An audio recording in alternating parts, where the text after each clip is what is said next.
Okay, we are going to get started with our Act 34 hearing. So good evening, Coatesville area community and school board members. Thank you for coming out tonight. Tonight we're going to be reviewing our Act 34 hearing, which is a mandatory hearing for all new construction projects. As you can see the agenda on the screen, we'll be beginning with opening remarks, going through the parts of our hearing, reviewing the project that we are putting before the community, and then analyzing the finances.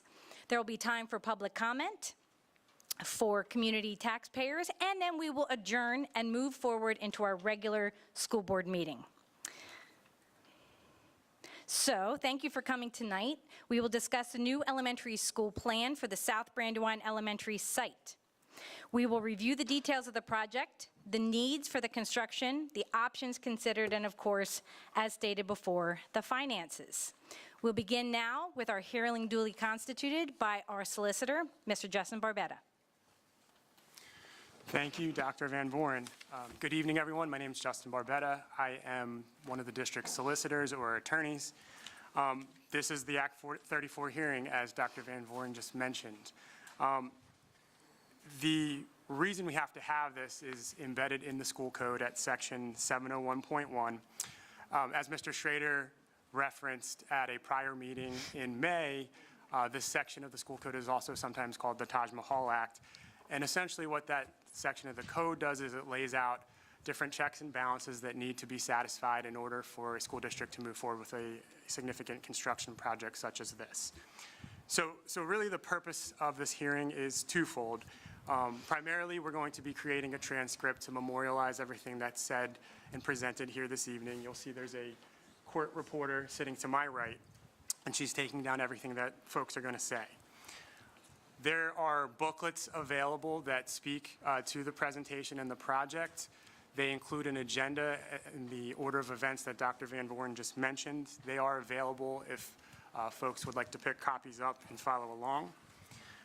And the agenda itself is going to be presentations by the administration, as well as members of the district's financial team and the architects that are involved in this project. And at the end of everything, the public will have an opportunity to speak. Some of the critical components of the hearing that are going to be covered tonight include the need for the project, the different options that were considered, the plan for this project moving forward, and then the cost and cost impacts to the district taxpayers. Before we move into the presentation phase, I am going to mark a copy of the presentation booklet as Exhibit 1 for this hearing. One thing I do want to note for everyone who's in attendance is while it's titled a hearing, this is not an adversarial proceeding. It's essentially a presentation to the community with the opportunity for the community to give feedback. So there was not going to be any board decision. There's not going to be any deliberation. It's essentially a presentation and an opportunity for folks to speak on what is presented this evening. With all that said, just to give a brief background and overview for those of you who are following along, we should explain, or what I'd like to do is explain how we got here. At the May 28th board meeting, the board passed a resolution adopting maximum project costs and maximum building construction costs. Specifically, that resolution is in the hearing booklet at section 2, pages 2 and 3. This hearing this evening was then publicly advertised in the Daily Local News. A copy of that advertisement is also available in the booklet at section 2, pages 6 and 7. And with those items being referenced at this point, I'd like to turn it back over to Dr. Van Voren and the other folks who are present this evening to present.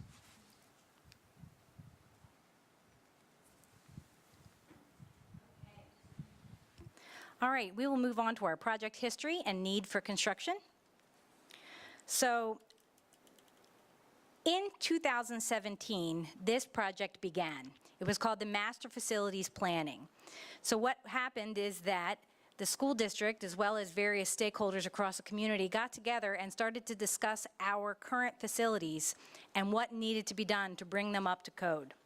So for example, in 2022, the most recent assessment, we had a facilities assessment completed. With that, we looked at each building's infrastructure, code deficiencies, and functional effectiveness, which had not been updated in years. We looked at our enrollment projections and our building capacity analysis. Building capacity analysis is how much each building can hold with regard to students and staff, and also for community events.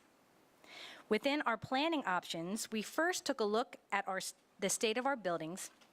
We prioritized our objectives within the facility planning, and then we put a committee of stakeholders together and created a plan.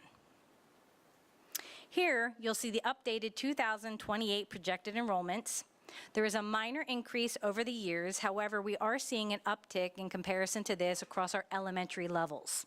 So you'll see us hiring many elementary teachers, which of course is to keep class size down and be able to address the needs of our students, which is one of the driving factors to this particular construction project. Also, this gives you an idea of the capacity that each building has. So when you look at Callan, for example, and you go across the field, you'll see that it is a K-5 building with a functional capacity of 600. So looking at that, you'll see that the plan is to close Callan as well as East Fallowfield Elementary School at the end of the school year 24-25. No, 25-26, and then in the fall of 2026, the new elementary school for tonight's presentation will be open. You can also see that North Brandywine and Scott will be moving to a 6th through 8th grade configuration, and therefore making our campus a 9-10 center and Cash an 11th and 12th grade building. We will also keep this building intact, which now holds our school board meetings. And that brings us to our project options considered, so I will turn this over to Mr. David Schrader, our head architect. Well, thank you very much. So tonight, yes, what we'll go through first is some of the options considered, and you'll see that the end result is sort of a combination here of these, but two priorities that Dr. Van Voren just went through. One of those that was important to this community task force that undertook this process was to take two buildings offline that had significant infrastructure issues and challenges. And so that's Callan and East Fallowfield Elementary Schools. The second being to try to get 8th grade back into the middle school structure, as Dr. Van Voren just said. And so that what came about as a result of a combination of a couple of these options. You see the options here. I'll get into these in just a little bit more depth here. In the end, this community task force worked through these options. There were an option A1, which is this option. The goal being, of course, 2 schools offline, as I just described, going back to 4 K-5 elementary schools. And in this case, it was going to be a renovation and addition to North Brandywine Middle School to accommodate the entire middle school population of a 6 to 8 structure. That would allow for the secondary campus to then go back to a 9-10 and 11-12 structure.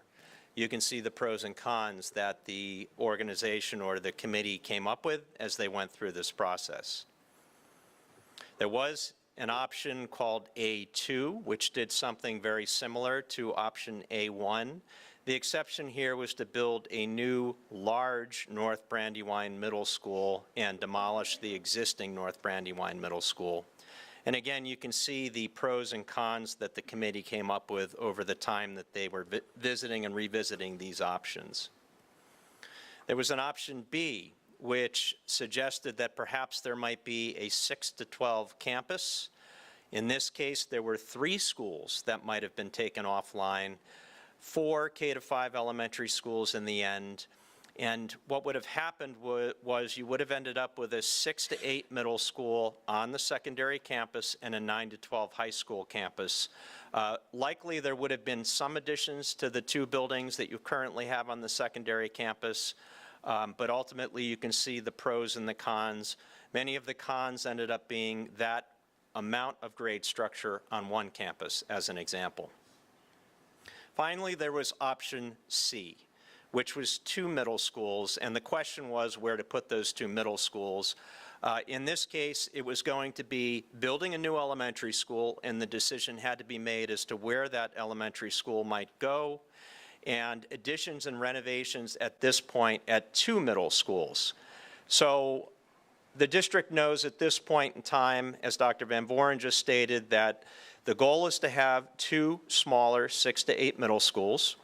And in this case, this final decision point will be Scott as one of those middle schools and North Brandywine, whether it's through renovations and additions or new at that site.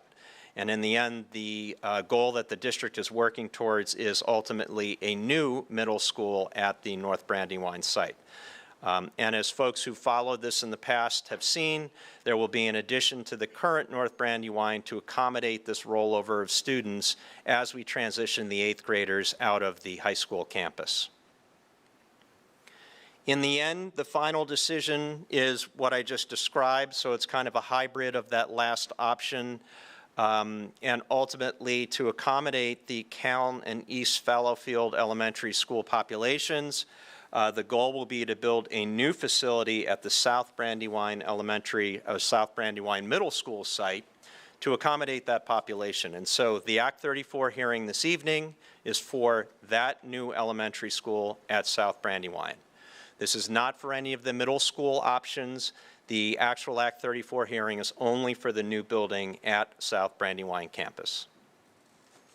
So with that information in place, the next job here is for me to describe the project as a whole and to try to clarify some of the understanding of what the Act 34 hearing numbers are for that have been advertised to date. So we will present briefly a site plan and then some building renderings. For the sake of the fact that this is public information, we will not be sharing floor plans, but we can briefly describe what's going on in the site plan. The notation here that you see noted as PlanCon is an acronym that the Department of Education began back in the early 1970s. It's the state planning and construction process, so that's why they call it PlanCon.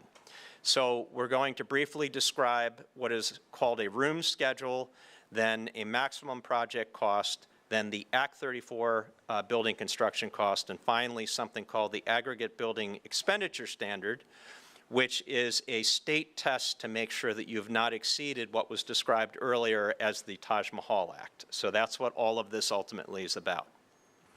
So to begin with the more interesting parts of this, the plans and the interior renderings, this is a site plan. If you can orient yourself, it's slightly turned from north to south in that you can see Doe Run Road at the bottom of the image. And if you can visualize where those 2 entry points are, there's one with some yellow circulating in it. Those are meant to be buses. And there's one with very small dots in it. Those are meant to be cars and a car circulation point. Those are the 2 access points for the current South Brandywine Middle School off of Doe Run Road. To the right-hand side is Strasburg Road. So you probably can visualize where that intersection of Strasburg and Doe Run Road is. If you went further down in the image and you continued down Strasburg Road, you would be at East Fallowfield Elementary School. The floor plan that you see sitting here in the site is sitting directly over where the current South Brandywine Middle School sits. So that building will be razed or demolished, and a new elementary school structure will be put in its place. The parking on the right-hand side of the image is parent parking and driveway, and so parents can loop all the way through that structure to a front door, secure access point in the building, and then circulate back out to Doe Run Road. And the hope here is to stack all of the vehicular traffic on site so that it does not overflow out onto Doe Run Road. As we do with all of our school projects, we separate the bus traffic from the car traffic. And so the left-hand side circulation is for buses, and the buses can line up along that driveway, all of the buses that bring the students to school and bring them home. And there's a separate entry point for students through that side of the building. The building floor plan along the bottom, so the length of the building, is where the dining spaces, the library, the gymnasium, and the main administrative structure is, and all three of the wings that you see that have kind of a similar shape coming off of that are two-story classroom wings. Each one of those is meant to accommodate two grade structures, one on the ground floor, one on the upper floor. And that will accommodate the K-5 structure that we intend to build on this site. Behind that is a playing field area, two separate playgrounds, and each playground is designated for different grade structures. And finally, there's another playing field or softball field off to the left-hand side. Those that are interested in these kind of orangish or brownish colors that you see on the site, those are stormwater detention. Our job now with projects like this is to accommodate the stormwater on site rather than letting it all run off. And we have to then modulate how it moves off the site in a controlled way. The periphery of the site will have quite a bit of landscaping and a current tree line that runs around it. And right now we're in the middle of the land development process, which is requiring pretty significant landscaping as buffers to the residential structures around. As I said, the floor plans have been removed. Those will be available for the contractors for bidding, of course, but they've been removed from the presentation. The imagery that we're looking at for this project is, the attempt is to try to break down the scale and give it just a little bit more of a pitched roof residential look than the current South Brandywine Middle School project. And so this is the front door, the secure entry to the facility. If you were to look at it from the air, the intent for this building is to have each of those classroom pods that I described broken down as their own roof structures so that they are smaller, broken down portions of the building rather than one giant monolithic roof. The intent for the materials on the building is some masonry, stone masonry, and then various fiber cement products, and then a standing seam metal pitched roof for longevity on the top. This is the entry point to the building, and the secure entry would be right behind me. The main office would be to the right, and what you're seeing straight ahead is a circulation point that brings the students up to the second floor. Those going to the first floor would circulate on the ground level here. Directly ahead are some small group spaces that are connected between the library area and what we call the STEAM spaces, or art and maker type spaces. This is a representation of what the library will look like. Library then has doors directly out to a courtyard behind the building, so some indoor and outdoor teaching can occur. The glass area that you see circulating above is the connector points between the various second floor academic structures of the building. This is an art classroom, just to give you a sense of what the spaces will look like. A little bit more industrial in the art rooms so that it can be more like an art studio. This is the dining area of the building, and the goal here is to make this as flexible as possible. And so what you're seeing is a folding partition between the dining area and the gymnasium. And the intent there is that you can open that folding partition up, and off to the left-hand side, you see the stage for the facility. And the goal there is to provide a very large space for performances in the evening or for large gatherings of the student body in that facility. Ultimately, that door can then be closed, and you use these as separate gyms and separate cafeterias. And then to the right is the outdoor playground area directly connected for recess after dining. This is a typical classroom. You see some of the cabinetry built in. All rooms will have windows, and all rooms will have small group instruction spaces. That's what you see with the barn door right there. That connects two spaces through a small group instruction space. Typical commons area, so every grade grouping of classrooms will have a breakout space where 2 teachers at a time can take students and bring those groups out. This can also be used for learning support and other support for students, and specific breakout for independent learning as well. All things that we're doing as part of today's learning environment. So the fun part's over, and we go to some of the Plan Con documents. What the Department of Education used to do when projects were reimbursable was to track all of these costs across the state. And they did that through the cost for new construction only. So if this were a renovation and addition project, the state would only be interested in the new construction value. Given that the project is all new construction, they're tracking the entirety of the cost. When you go through the estimates for the project thus far, the estimates for the project are just shy of $72 million, and this is for construction, including the building and site costs, plus the fees related to that, and that note that you see for FF&E actually means fixtures, furnishing, and equipment. So that's the first number that the state is tracking. The second number that the state is tracking is total project costs. There were two costs advertised in the Act 34 hearing. One was this total project costs, and the total project costs with all of the soft costs and all of the financing costs is just shy of $90 million. So the advertisement said $89,231,216. Of course, this is not the bid price. The bid costs will be whatever they are on bid day, but this is a total project cost estimate at this time in the project, and we'll find out what this actually costs truly on bid day. I'll get to the second cost here, which is the Act 34 cost, which was the other number that was advertised. The Act 34 cost attempts to take all of the new construction costs for the building only, and they do that by subtracting the site costs. So what you see here are site costs plus fees of just shy of $15 million and just over $800,000 that are added together and then subtracted from that overall new construction cost. With those, they come up with the Act 34 costs. This is the other advertised number. This is how the state used to track all of the costs for new construction across the state.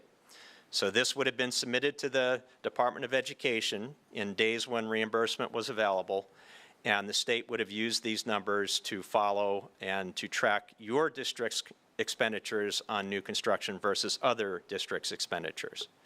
So the Act 34 maximum building construction costs, or only the building-related costs, is $57,918,665 in the estimates thus far.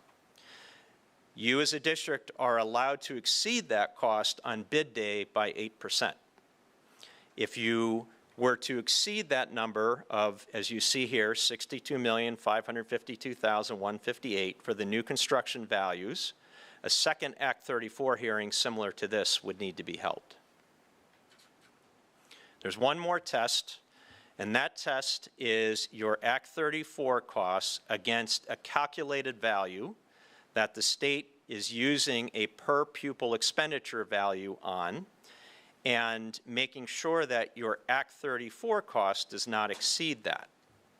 In the case of this project, when you've gone through all of the numbers and all of the calculation worksheets, that number is $59,826,312. In the case of this project, the Act 34 value of $57,918,665 does not exceed that, and therefore you are not required to hold a referendum for the project.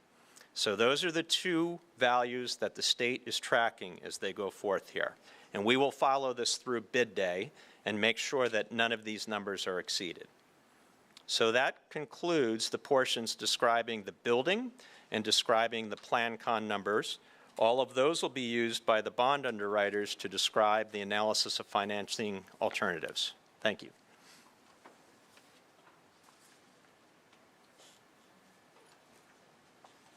Thank you, David. Hello, everybody. My name is Dan O'Brien from RBC Capital Markets. I'm here with my colleague, Michael Lillis. All right, so is there a flipper, Dave? That's just your right click. Okay, just a right click.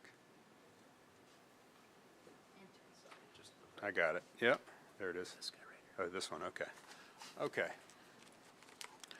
So there are 4 considerations of financing alternatives that have been analyzed.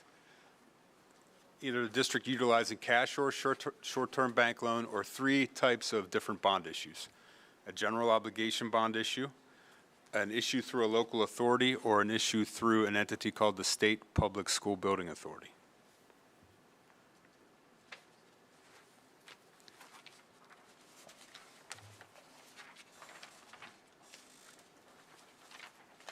And we've run various analyses for these different types of financing vehicles. And the bottom line is that the analysis indicates that the general obligation issue is the most cost-effective issue for the district.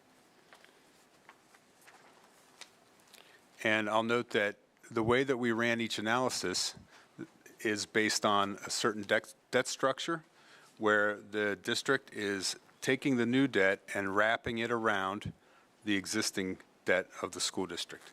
So it's not all even payments each year. There are lower payments in the beginning part of the amortization so as to reduce the budget impact, and then larger payments in the later part of the amortization.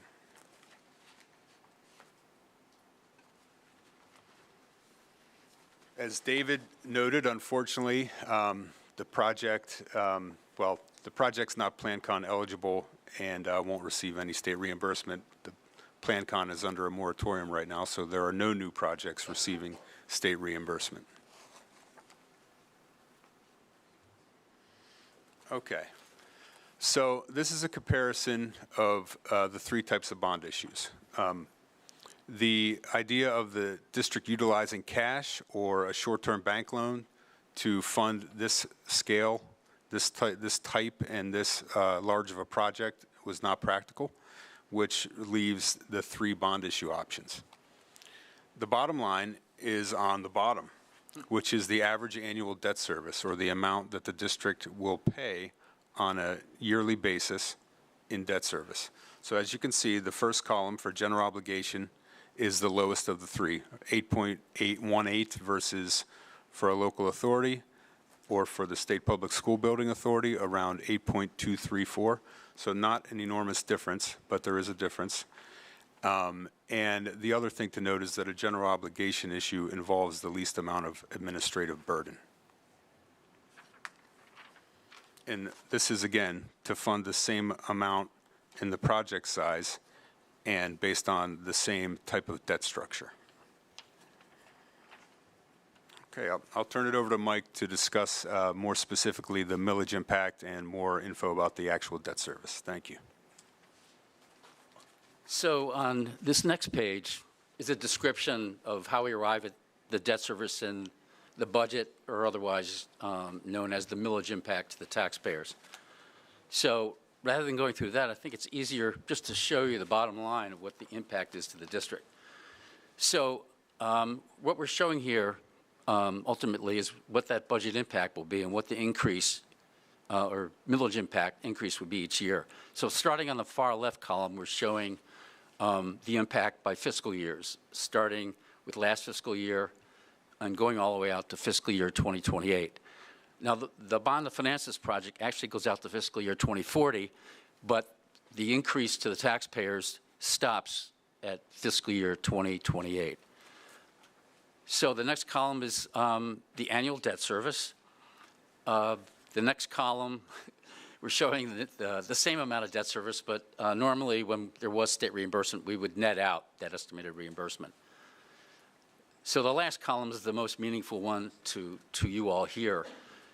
So starting in 2024, you can see the impact is about 5.57 mil increase in fiscal year 24. The same increase of 0.57 mils in 2025, also in 2026. Then in fiscal year 2027, the impact to the taxpayers drops to 0.16 mil, and then the last increase in fiscal year 2028 is 0.21 mils. So after that, there's no additional increases. And there was a reason we selected this structure of the debt service and the payments and the impact to the taxpayers.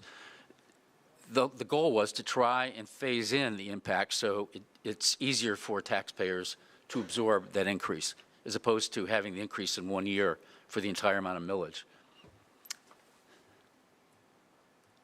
Okay. Okay, now, so the financing cost is basically, that's the largest impact to the district, the financing of the project. The other costs that we're required to present to you is what the operational costs will be. Another word for that, or a description, is your indirect costs. And you can see the types of operating or indirect costs outlined as personnel, materials and supplies, cost of fuel and utilities, building operation and maintenance, public transportation, and charter school costs.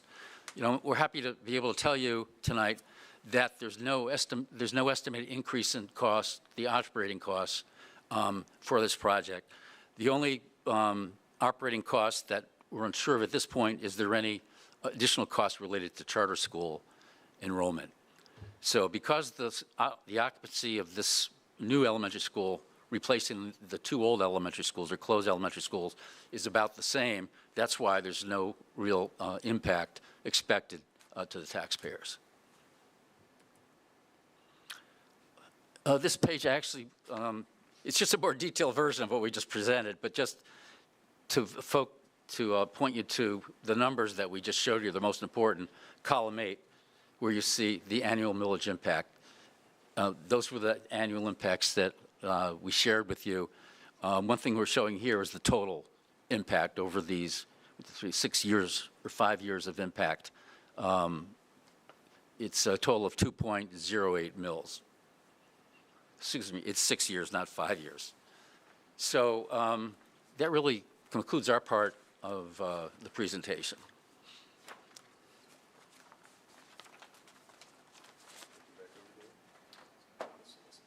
Yeah. So we have now reached the point in the hearing where we will take public comment. Two important points that I forgot to make earlier when I spoke is, one, there's a sign-in sheet at the back of the room. So any residents or taxpayers who wish to speak this evening, please sign in. Because we need to keep a record of who's here and who actually stands up and speaks. And then secondly, the district will receive written submissions or comments for the next 30 days. So that's through July 25th. So if anyone wants to submit something to the district, it's going to go to the attention of Ms. Dievendorfer, the board secretary, and her email address is publicly available on the website. So I'll wait a minute, because I know I just said this now, for folks who might want to sign up and then speak. And then we'll get started with that process.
All right, we're going to go back on the record. So we have two individuals. Now, I'm sorry, folks. Was your sign up? There are two individuals who are signed up. Was that for the Act 34 comment? Okay. I don't think the first. And you're Holly Schilling? Okay. Ms. Schilling, you were the only speaker that signed up for this specific issue. So can you just come up to the podium? Thank you.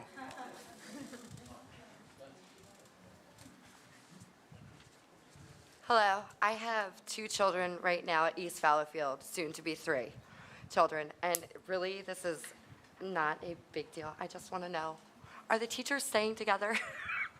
That's really all I want to know. Do they have plans for that, for them to stay together in pods? So I don't know if we want, Dr. Van Born, are you able to address that? can speak. Just because East Fallowfield is such a family, I know Callan is too, all of our elementary schools. It is tough. So with the upcoming, since we have 2 years to, since we have 2 years to plan, and keep in mind, about 85% of Callan will be going to this new school. Okay. And then there are some that are going up to Reeseville because we are putting an addition onto Reeseville. That was not spoken about this evening because we were focused on the new elementary school tonight. Good to know. So those teachers that are coming from Callan will begin over the next 2 years to start having in-service with those teachers from East Fallowfield. And then we will have conversations with those from both buildings to see where they would like to be. Some of them have already mentioned that they want to change grade levels. So we'll see where that takes us. But they will have some options. Okay, and the next question very quickly. As looking at the site plans, absolutely beautiful. But I can't help to think it was more of a college setting, looking at it versus an elementary school. I know I'm just a preschool teacher, but coming in to that type of school, I would feel would be very, very intimidating for a kindergartner, first grader, third grader, fourth, fifth, sixth, or fourth and fifth, I can see in that type of environment. But I hope you guys pay special attention to the decorations and the warmth of coming into a building like that for the younger students, because I could see where that would be very intimidating. But not a big deal. I think you guys are doing a great job. It looks beautiful.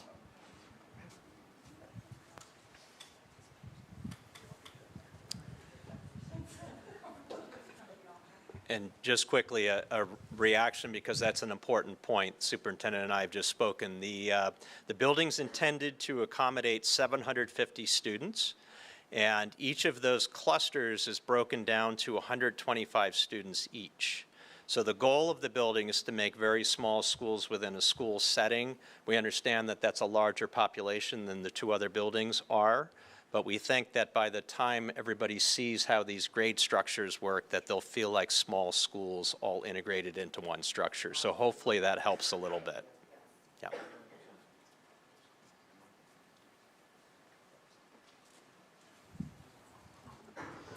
Okay, that concludes our public comment and adjourns our Act 34 hearing. Again, if you have any further questions after tonight, please feel free to reach out to myself or to Ms. Diefendorfer, and we'll be sure to get back to you. Thank you.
I call to order the Coatesville Area School Board School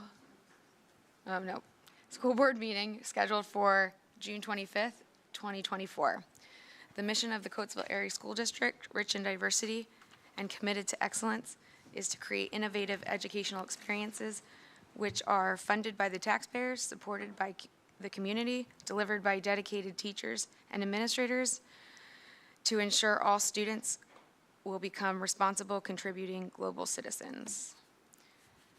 By notice of the president, board members are advised that all votes shall be regarded as roll call votes. The minutes should also note that public notice was given for this meeting in accordance with Act 93 of 1998, Section 1.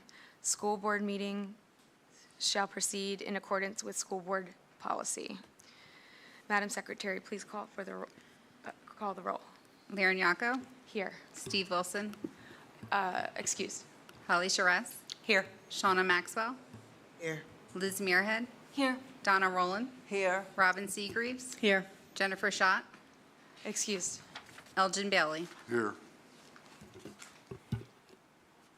At this moment, I would like to ask everyone to stand for a moment of silence and a salute to the flag.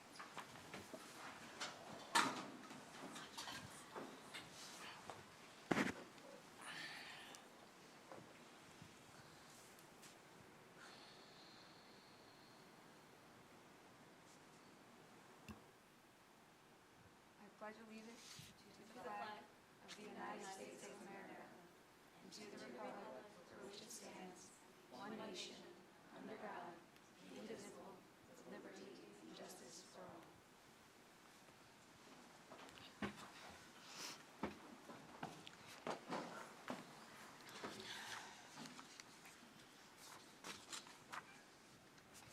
To my colleagues, are there any additions, deletions, or modifications to this evening's agenda?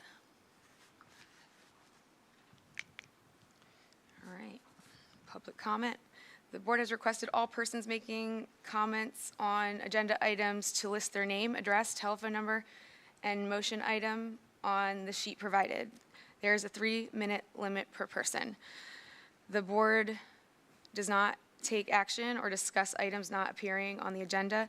The board values public comment and wishes to convey that although board members cannot discuss items that are not on the agenda, they listen carefully and appreciate and value the input from the public.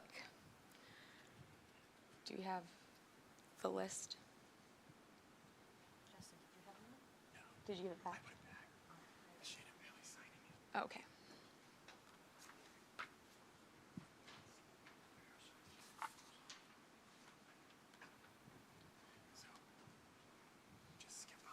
Okay. All right, first one is Ricky Wilson.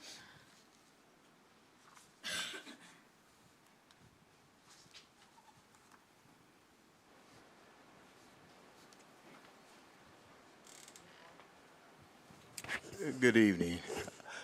My question of concern is that I do know that Dr. Bridget has resigned and her resignation may have been accepted. My question, based on what I read, I think there's more to the story I think we, the public, should hear about, because it appears to be a forcing out, which I don't appreciate, because she has a great heart for the community, and she's been a catalyst in this community for all these years. But to see her go, I have a question of concern. Secondly, my question is solicitors. What is the role and how are we evaluating our solicitors and reviewing them on an annual basis to make sure the solicitor is looking out for the interest of the Coatesville community? And third, who does the evaluating of the superintendent to evaluate his or her conduct as a superintendent that we want to have representing us? Thank you.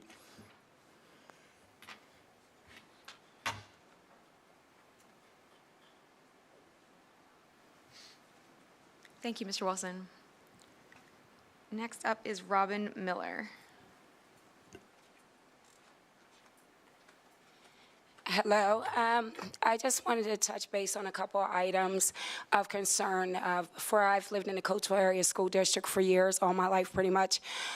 For the upcoming school year, I wanted to know if there's any way that the clearances checks and the criminal background checks, along with the FBI clearances of the staff, the teachers, may be printed out on a list so they can visibly be seen by the community. For I know that you do FBI checks, clearances, Identigo, so forth like that, and criminal backgrounds and child abuse clearances. But I believe that they should be made public to the families that are the children go to the school district. I think there's some that are being concealed. There are some cover-ups. I know that some people are buying clearances from the Chester County Intermediate Unit, and they're purchasing them, and they're using other people's clearances, which is unacceptable. I believe there's an investigation going on currently in regards to that, and it's been going on for a while.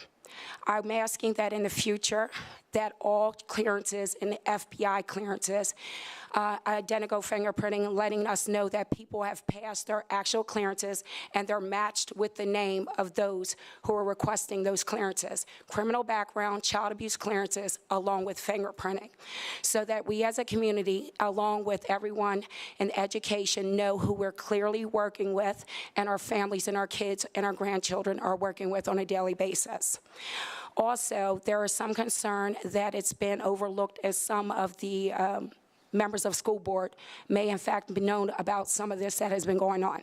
I'm asking the same thing about school board members, show that their FBI clearances, their Identigo clearances, which is consistent of their FBI clearances, their child abuse clearances, and their criminal background clearances before they're ever part of a school board.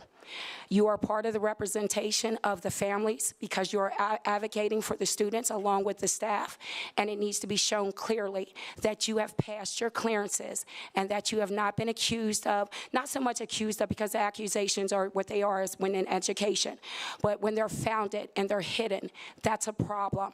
And every last one of you on the school board needs to show your FBI clearances, your Identigo clearances, your criminal background clearances, and your child abuse clearances before you ever step into a school board meeting or ever step into an administrative role. For it needs to be printed up on a list so it actually can be seen by the community members. For there'll be moments where people say they're being targeted, but there are also ways to make sure that there are accurate criminal background checks, child abuse clearances, and also Identigo fingerprints, if that's who they choose to use. There's been a cover-up going on for quite some time. I've worked in this field for years, and I am well-versed in a couple people who are actively working in the school district, whether they're working there as a sublet from another company that's outsourcing. That is the school district's responsibility when they have itinerates they're working to check their clearances as well, along with one-on-ones that are coming from companies like EBS and also the Child Career Development, not the Child Career, Chester County Intermediate Unit. I'm sorry that it's upsetting for you guys to hear it, but this is something that needed to be done a long time ago. Ms. Miller. It is relevant, and I want to see it printed out before the upcoming school year. Thank you, Ms. Miller. Lori Shannon Bailey, please. Good evening.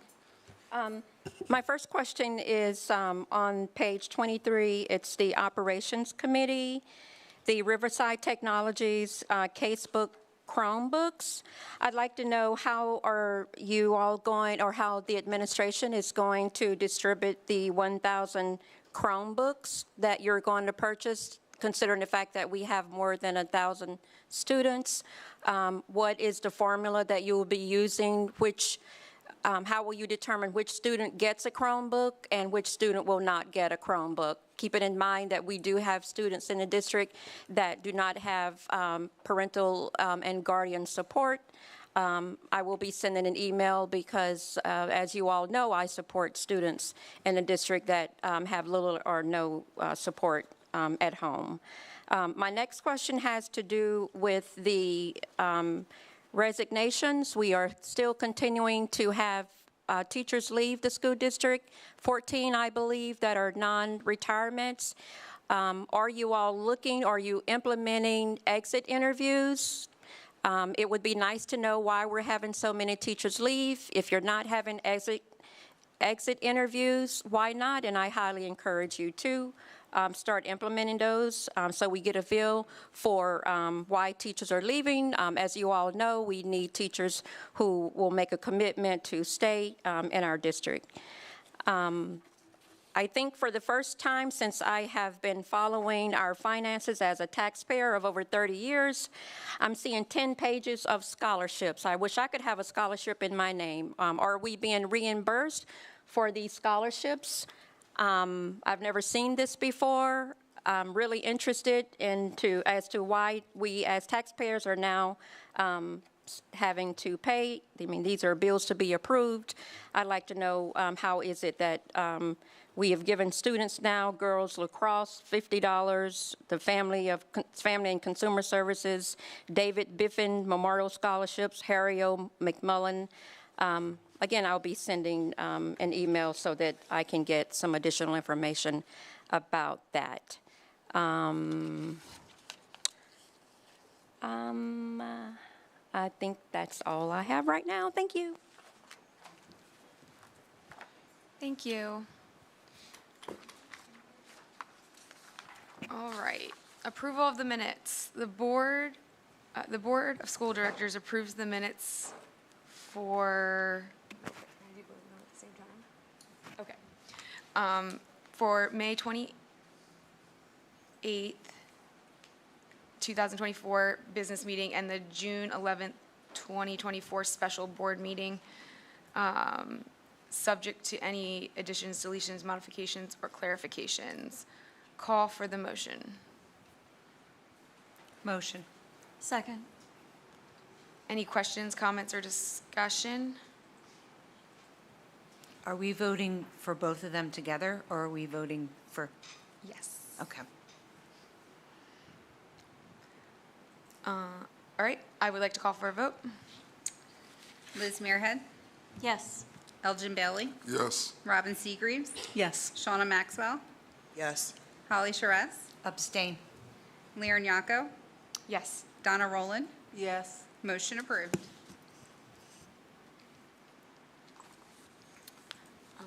Executive session. Thank you, Madam President. The board met in executive session on June 10th, 2024 to discuss the following items: confidential personnel matters, a legal matter, and 2 potential matters of litigation. The board also met on June 24th in executive session to discuss a matter of collective bargaining related to the Coatesville Area Teachers Association, confidential personnel matters, including regarding an administrative employee, and another legal matter. And that concludes the executive session announcement this evening. Thank you. Superintendent report.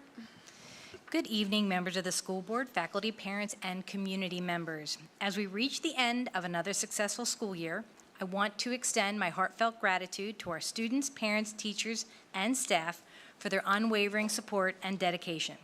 This year has been filled with remarkable achievements, memorable experiences, and significant growth for our district. To our students, thank you for your hard work, resilience, and enthusiasm. Your achievements, both big and small, are a testament to your commitment to excellence. To our parents, your partnership and involvement have been crucial to our success. Your support at home and engagement within our schools has made a profound difference this year.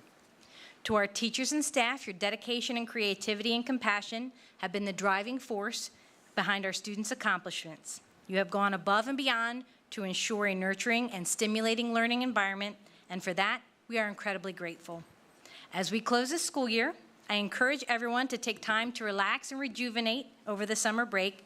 We're already planning for an exciting return to school this fall with new opportunities and initiatives that will further enrich our school community.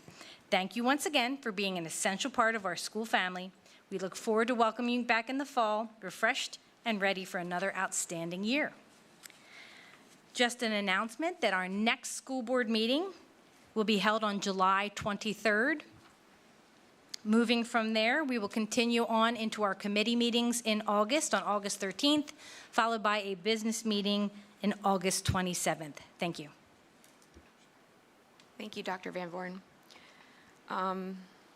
Motion items for approval. Committee meeting action items considered routine will be enacted under one motion unless removed from separate action upon board request.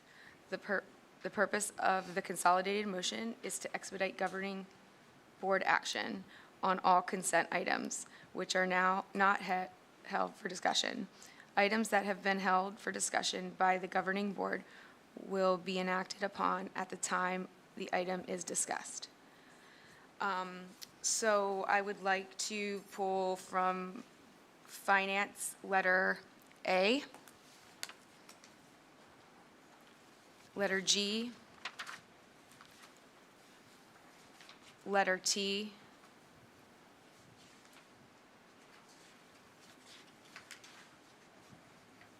U and V.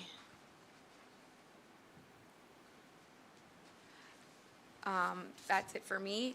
To my colleagues, are there any items that you'd like removed from the consent agenda?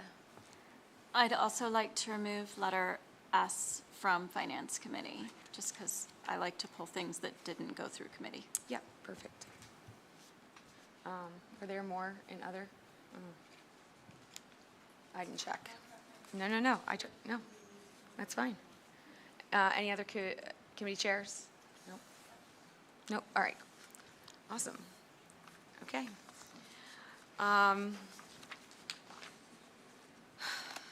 With items now removed from consent agenda for individual vote, I now call for the vote. I need a motion and a second. Sorry, yes, I apologize. Call for the motion. Motion. Second. Any questions, comments, or discussion? All right. I would like to call for the vote. Shauna Maxwell, Yes. Donna Rowland, Yes. Leon Yacco, Yes. Robin Seagreaves, Yes. Elgin Bailey, Yes. Liz Muirhead, Yes. Holly Charez. Yes. Motion approved. Okay. For Finance Committee,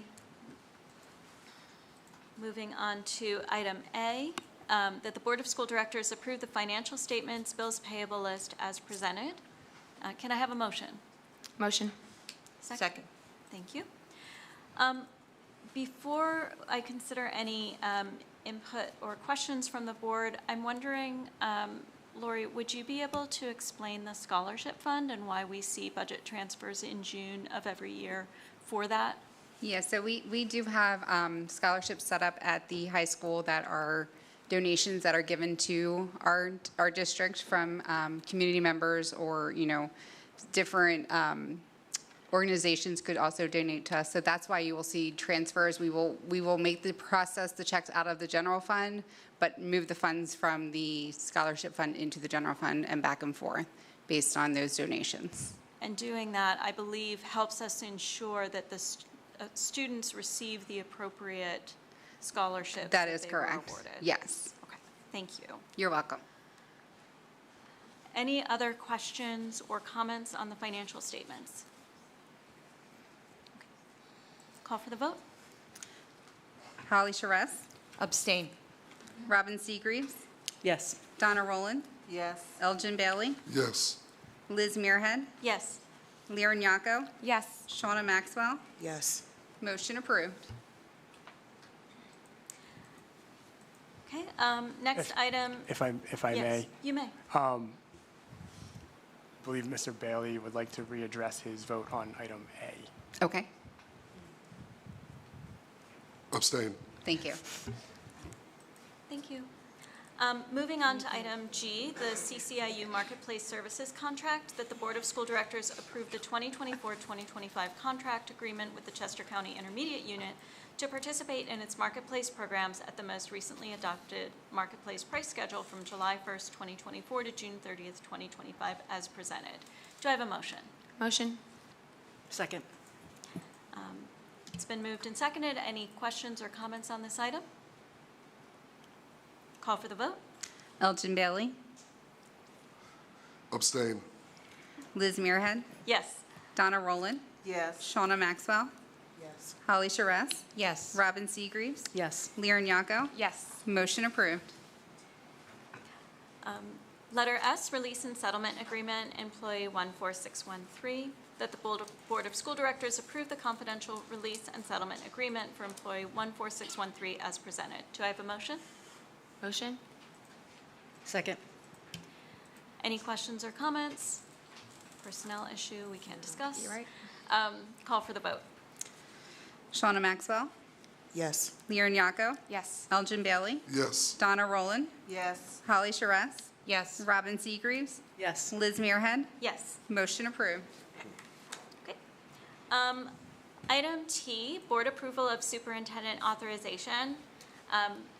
We will not be considering this item. I will not bring it forward for consideration by the board. We have now agreed on a quorum to meet in July. This is an item that would be needed in order to ensure the continued operations of the district if we did not meet in July. But since we have scheduled that meeting, this is no longer needed, and so I will move on without it. Thank you. Letter U, Human Resources Report, that the Board of School Directors approve the resignations, appointments, new positions, leaves of absence, transfers, changes of status, and corrections as presented. Do I have a motion? Motion. Second. Any questions or comments on this item? Well, I just wanted to say congratulations to Mr. Aub. I'm sure he's thrilled to be a librarian again in all the elementary schools. So yay for him. And Mr. Nichols also moving out of special ed. I know he's really thrilled about it, and hopefully I can get my second grader in his class. We'll see.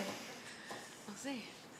So congratulations to those two. Everybody who's coming in. There's a big list of new employees too, so that's great. Any other comments on the HR report? Okay. Call for the vote? Liz Muirhead, Yes. Shauna Maxwell, Yes. Robin Seagreaves, Yes. Elgin Bailey, Yes. Donna Rowland, Abstain. Lear Nyako, Yes. Holly Charess. Yes. Motion approved. Letter V, Human Resources Report Addendum, that the Board of School Directors approve the resignations, appointments, new positions, leaves of absence, transfers, changes of status, and corrections as presented. Do I have a motion? Motion. Second. Any questions or comments? Call for the vote? Lear Nyako, Yes. Holly Charess, Yes. Shauna Maxwell, Yes. Robin Seagreaves, Yes. Liz Muirhead, Yes. Elgin Bailey, Yes. Donna Rowland. Yes. Motion approved. And that concludes the Finance Committee section of the agenda. All right, public comment.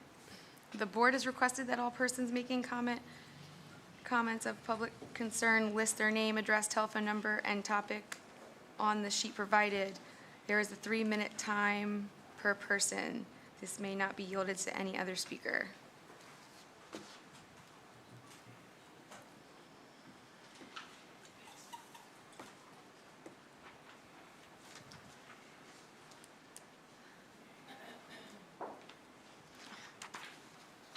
Miss Lori Shannon Bailey.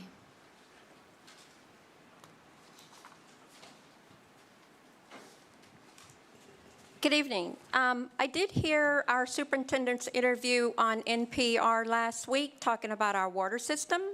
I wondered if we could expect a communication to the community about our water. I did hear her say that the science continue to change. I'm not sure what the issue was or is with our water, but when we hear an administrator talking to the public, it's always good out of respect to get the communication to taxpayers and parents and guardians. So I'm hopeful that we can get the who, what, when, where, how, and why of our water problems so that we are aware of that communication. The Code of Conduct has some challenges according to the Education Law Center. Some of you may or may not remember, since I think most of you are new, with the exception of Director Holly. Last year, the Education Law Center thankfully weighed in on the Code of Conduct and said there were grave problems. And again, this year, they have done the same thing, and there are grave problems. The pages are page 5, 12, 11, 22, page 13. Again, we have some conflicts with the law. There's dress code issues. There's language about referrals for mental health that's used as punishment, which should not be. There's violations. In fact, that's a violation of students' rights. There are numerous problems, according to the Education Law Center. They are requesting to have a meeting, a face-to-face meeting with the board to have a comprehensive review of the Code of Conduct. They would like to collaborate with you all to get it right, to support our students and our families. We asked for this last year, and of course, I don't work for the Education Law Center. As an advocate, I partner with them, and we, of course, support some families. But they are an amazing group, and they do want to work with the board and the administration to support our students and families. They will be sending a letter to the attention of the board president, inviting a comprehensive review, sit-down meeting to talk about some of their concerns. And they will also be contacting the NAACP at the local and maybe the state level as they look at maybe other code of conducts as well. But they are very, very interested in a lot of language that conflicts with student rights. Thank you. Thank you. New information, informational items. The administration just actually sent out some more information about the Code of Conduct, so they're looking to still get feedback from that message, and the board is looking to do the same thing within the community in July. We're still in the works with that, so we are definitely looking to still get feedback from community on and teachers and everyone else on that. But we haven't figured out all the details yet, so we just I don't have that information yet. But just so you know, it is on our radar, and we're looking to get more feedback. And to my colleagues, are there any informational items at all? No? All right. Do I have a motion for adjournment? So moved. Second. This meeting is adjourned.